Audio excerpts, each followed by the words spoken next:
முருகனின் பூமியை தேடி வந்த தமிழ்நாட்டின் உச்ச விஐபி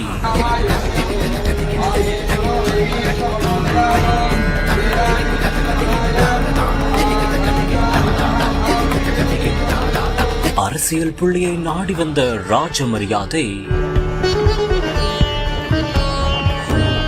முருகனின் 5ஆம் படை வீடான திருத்தணி முருகன் கோவிலுக்கு பள்ளி கல்வித்துறை அமைச்சர் அன்பில் மகேஷ் பொய்யாமொழி நேரடியாக வந்து சுவாமி தரிசனம் செய்திருக்கிறார். இதையடுத்து மலர் மாலை, விபூதி, பிரசாதங்கள் உள்ளிட்டவை அவருக்கு மரியாதையாகவும் வழங்கப்பட்டது. இது தொடர்பான காணொலி சமூக வலைதளங்களில் தற்போது வைரலாக பரவி வருகிறது.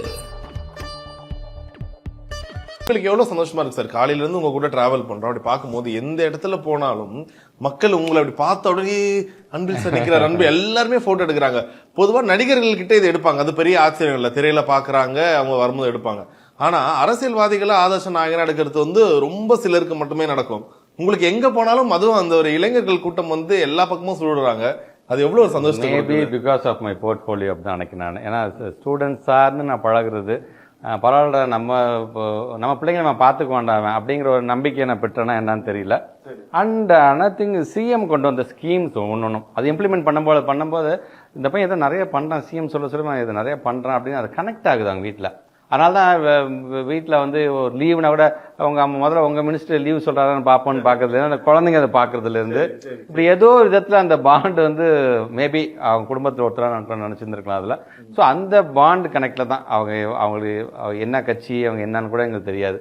ஆனால் அது ஒரு விதத்தில் அவங்களுக்கு அந்த வீட்டை ஒருத்தனா என்னை பார்த்துட்டாங்களோ அப்படிங்கிற ஒரு எண்ணம் தான் எனக்கு தோணுது. மறக்க முடியாது போட்டு ஐ திங்க் 2022 அந்த ரேஞ்சு நினைக்கிறேன். அறிவாலயம் போகும்பொழுது ஒரு தடவை சொன்னாங்க, அறிவாலயம் போகிற வரியா அப்படின்னாங்க. அப்படியே அவங்க பின்னாடியே வந்துட்டு அப்போ சொல்ல வேணும், அவங்க தலைவர் சொன்னதுக்கு அப்புறமேட்டு அப்படின்னு போகும்போது அவங்க இது வந்து சிஎம்ஓடைய முரசொலி போகிறேன் வரியா அப்படின்னாங்க. சரி வரேன்னு சொல்லும்போது இது முரசொலி அலுவலகம், முரசொலி அலுவலகம் இது அவங்களுடைய ரூம். இது அவங்க தான் உட்காந்து பெரிய தலைவர்களும் உட்காந்து பேசிட்டு இருந்தாங்க மற்ற செகண்ட் லெவல் லீடர்ஸ்லாம். நான் வெளியில் இருக்கும்போது திடீர்னு ஒரு ஆசை, சரி எல்லா இடத்துலையும் நம்ம ஃபோட்டோ எடுத்தோம், செக்ரட்டரியேட்லேயும் நம்ம ஃபோட்டோ எடுத்தோம், அறிவாலயத்தில் எடுத்தோம், முரசொலியில் ஒரு தடவை அஸ் மினிஸ்டர் ஆனதுக்கு அப்புறமேட்டு அதுக்கு முன்னாடி நிறையா போயிருக்கோம் நாங்கள். மினிஸ்டர் போனதுக்கப்புறம் ஒரு ஃபோட்டோ எடுக்கணும். அப்போ நான் உள்ளே நுழைஞ்சேன், என்ன அப்படின்னு சிரிச்சாங்க, அப்படின்னு பார்த்து சிரிச்சிட்டே கேட்டாங்க என்ன அப்படின்னாங்க. இல்லை ஒரு ஃபோட்டோ எடுக்கணும். ஆமாம் முரசொலியில் உங்க கூட ஒரு ஃபோட்டோ எடுக்கணும், சரி வந்து நில்லு பக்கத்தில் அப்படின்னாங்க. ஸோ அப்போ எடுத்த ஃபோட்டோ தான் அது. இது மறக்க முடியாத ஃபோட்டோ. இல்லை எல்லாருமே வந்துடுறாங்க பாருங்கள், எல்லா தலைவர்களுமே வந்துடுறாங்க.